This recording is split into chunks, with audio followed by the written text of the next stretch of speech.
Živijo, sem Živa. Dobrodošli v naši šolski knjižnici. Tu me že čaka moja najljubša pisateljica. V korona času ste na Facebooku vsak dan brali pravljice. Kako ste jih izbirali? Pazila sem, da so iz različnih, bi rekla, situacij, pravljice z različnimi junaki.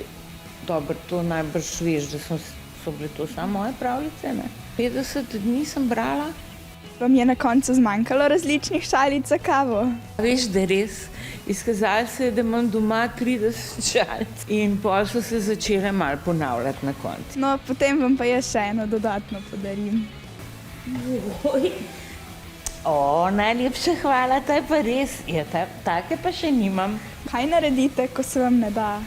V bistvu, moraš biti pri pisanju kar zelo discipliniran. Moraš si pač določiti neke ure v dnevu, tako kot če greš v službo, a ne. Vsaj jaz moram zelo paziti, ker sem majčkan preveč nagnjena k računalniškim igricam in moram paziti, da mi miška ne zaide na kakšno ikonco od igrice. Načrtujete še kakšno zbirko knjig za mlade? Če kaj načrtujem, da bom še delala, bom za otroke delala, ja, tako da mogoče tudi kakšno zbirko. Videla sem vas v vlogi Muce Copaterice. Kako ste se počutili? Najboljši ever. To bi pa lahko vsak dan igrala. Ta vloga je pa meni na kožo pisana, lepo me pripeljejo gor na oder. Dokler ne grem dol, tišina. In to je meni to všeč. Otroci ste super, no, to jaz mislim.